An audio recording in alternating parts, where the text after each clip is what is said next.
todos. En este video voy a hablar un poco de los simbolismos en El Señor de las Moscas, la novela de Golding.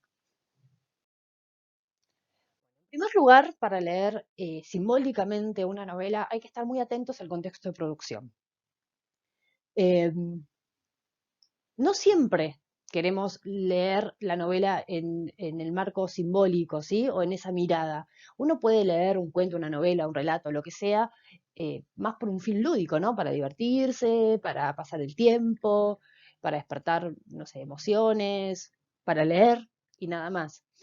Entonces, en ese modo no hace falta recuperar el contexto de producción, pero si uno quiere hacer una lectura más atenta, ¿no? Ver cuáles son justamente los símbolos que nos quiere dejar el autor, qué es lo que nos quiere decir con esta obra, a qué público va dirigido, por qué, cuál es su postura, etcétera, hay que estar muy atentos a todas estas cosas. Una es el contexto de producción, que es súper importante.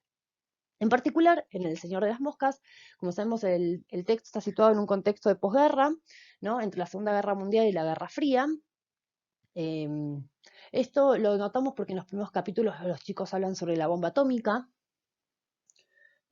Sabemos que los chicos están escapando de la Tierra, como que los pusieron en un avión. No sabemos hacia dónde iba ese avión, pero que en el transcurso del vuelo explota una bomba y ellos caen en esta isla desierta.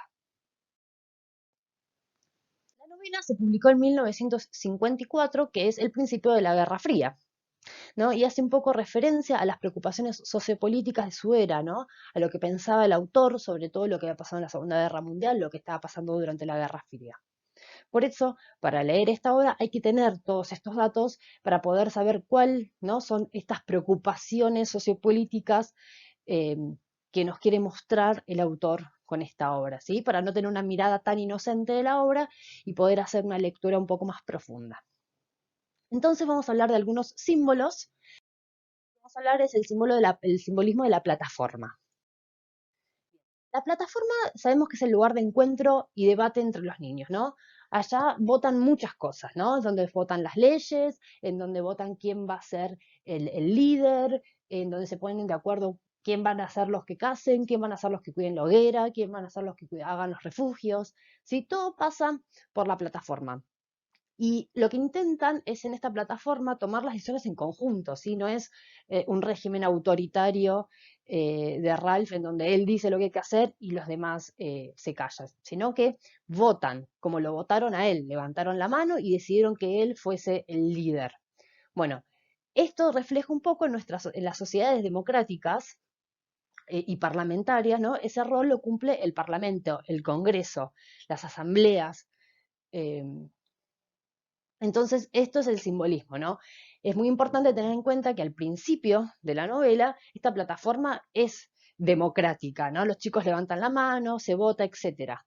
Después, sobre todo la elección de Jack, ya no va a ser tan democrática. Él eh, se auto denomina líder sin una votación, sin tener una mayoría que lo apoye.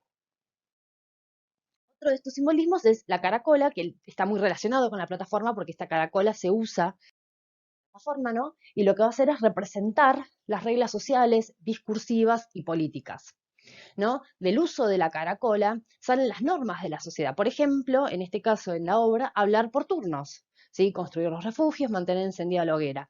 Todo sale del uso de la caracola. Recuerden que cuando se quería convocar a la asamblea, se convoca a través de la caracola. Y además, quien tenía la caracola en sus manos es la persona que puede hablar, ¿no? Que dicta las reglas, ¿sí? O que propone estas reglas. Cuando se rompe la caracola, todas las reglas establecidas anteriormente pierden vigencia, ¿sí? Ya el líder no es Ralph, ya no hay un grupo que tenga que cuidar si o si la hoguera, los chicos pasan de este mundo con reglas a el libertinaje. El humo que es importante, Ralph estaba como muy obsesionado con el humo. ¿Por qué? Porque representa la esperanza, ¿sí? Representa la esperanza de que los rescaten, que no tengan que estar más ahí. Y también, por otro lado, representa la destrucción. ¿Por qué? Porque fíjense que la última gran hoguera que quieren hacer termina por destruir y prender fuego todo. Pero por otro lado eso también es positivo, porque gracias a ese humo, esa destrucción, los encuentran. A lo largo de la historia, piensen en el contexto de producción, ¿no? A lo largo de la historia, ciertos regímenes totalitarios incitaron, por ejemplo, la quema de libros o la prohibición de ciertas actividades intelectuales y científicas. Y ahí también está esto del humo. Piensen que los libros que se quemaban durante, sobre todo, el régimen nazi, se quemaban libros de autores judíos, porque la idea es que la gente no se acercara a esa intelectualidad, a ese cientificismo, ¿sí? Que no pudiesen abrir sus mentes hacia ese progreso, ¿no? Porque cuando uno no lee, cuando uno no estudia, cuando uno no conoce y no conoce otra realidad, no puede elegir, ¿sí? Si yo no sé que hay otra cosa mejor, no puedo decir que esto que estoy viviendo no está tan bueno. Entonces también es la esperanza del conocimiento, ¿no? La esperanza de poder crecer, de poder ir a más, el humo. Bien, las gafas. Hablamos de las gafas, las lentes de Pi. Quien lleva estas gafas es Pi, y Pi es el que representa la inteligencia, ¿sí? La sabiduría. Él es el que le da los consejos a Ralph de qué decisiones tomar, por qué, es el que lo orienta. Y a su vez, las gafas ayudan a prender el fuego. Entonces, por un lado están asociados a la inteligencia de Pi y por otros a la esperanza, que es este humo, este fuego. Por eso las gafas representan, simbolizan el progreso y la innovación. Recuerden que al principio de la novela se rompe una de las lentes de la gafa, ¿no? Y esta lente que se rompe lo que va a hacer es mostrarnos el avance del salvajismo frente al mundo civilizado. Está en relación en cuanto que algunos chicos empiezan a mostrar ese salvajismo. Después al final, cuando se rompen totalmente las gafas, también muere, matan a Piggy, eso representa el fin de la civilización. Bien, la fiera está muy asociado a lo que vamos a ver después, que es el señor de las moscas. Y la fiera comienza siendo un producto de la imaginación de los niños, ¿no? Los primeros peques que al principio ven esta bestia y que se asustan y que lloran y que tienen pesadillas con la bestia de noche. Al principio Piggy lo que hace en esta asamblea es comentar que para él la bestia, la fiera, es el miedo en sí mismo, como una abstracción. ¿Sí? Es el miedo que estamos teniendo todos por estar solos, por no tener adultos, por no saber qué hacer, por no tener para comer, no tener refugios, etc. Es el miedo que cada niño sentía. Y pongo miedo con mayúscula porque no es un miedo concreto, es el miedo al miedo. ¿Sí? Después los gemelos hacen de este miedo algo concreto, ¿sí? Identifican a la bestia, a la fiera con el paracaidistas. Y algo que no es casual, ¿sí? Que el autor lo relaciona por algo con algo muy concreto, con un soldado que viene de la guerra. Entonces ahora asociamos el miedo con la guerra, ¿sí? El miedo con la guerra y lo inhumano de la guerra, ¿sí? El salvajismo de la guerra. Y por último, Simón comprende que esta fiera está en cada uno de los niños, en cada uno de ellos.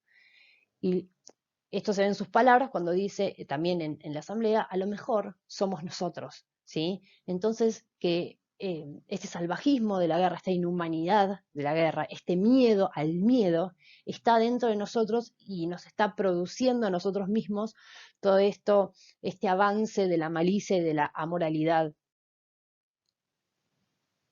Entonces, al final, la fiera va a estar en todos lados, ¿sí? No es algo concreto como un animal, un bicho, que vos podés matar, cazar y se terminó el miedo, ¿sí? No se puede matar ni cazar, porque está en cada uno de ellos, porque es algo abstracto, porque es el miedo al miedo, justamente. Entonces, este miedo que sienten por la bestia se va a apoderar de cada uno de los chicos y los va a hacer cometer los actos más malvados, como matarse entre sí, como hacerse daño, eh, en la persecución final a Ralph, ¿sí? Eh, queriendo cazarlo como si fuese un animal. Por esto la fiera, la bestia, va a representar, va a simbolizar la maldad humana y la amoralidad. Recuerden que en estos regímenes totalitarios siempre hay una figura, ¿no? O algo que se impone, y se impone el miedo a la sociedad, ¿sí? Que la sociedad tenga miedo a todo a la autoridad, ¿sí? Está como una construcción del miedo para que la gente, al sentir ese miedo y no pueda reflejarlo en una persona o en una cosa muy concreta como para afrontarlo, no se pueda rebelar contra este orden establecido. Esto es muy importante en estas sociedades en donde rigen, ¿no? En donde controlan el pueblo a través del miedo. Y por último, el Señor de las Moscas. Entonces, el Señor de las Moscas va a simbolizar la violencia, el salvajismo y la destrucción.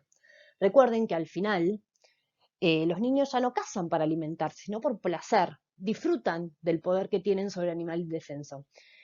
Recuerden que a la cerda que matan al final, esa cerda estaba alimentando, amamantando a sus hijos y la matan con saña, ¿sí? Eh, Se pintan, hacen casi una danza, ¿no? Un ritual de la matanza. De hecho, hay una canción que se esgrime en torno a la matanza. Mata a la fiera, córtale el cuello, derrama sangre, ¿sí? Ya no es matar para comer, porque no tengo para comer, es matar por el placer. Y además, no solo esta hazaña en la matanza, sino que dejan la cabeza exhibida, ¿no? Una forma de mostrar poder también. Recuerden que en ciertos regímenes totalitarios, luego de matar a los detractores, se los exhibía en las plazas para leccionar a la población, ¿sí? Es como un símbolo, yo puedo, yo te voy a matar, ¿sí? Soy más fuerte que vos, no quieras confrontarme. Bueno, espero que el video haya sido instructivo y que los ayude a entender un poquito más la simbología en El Señor de las Moscas. Un saludo a todos.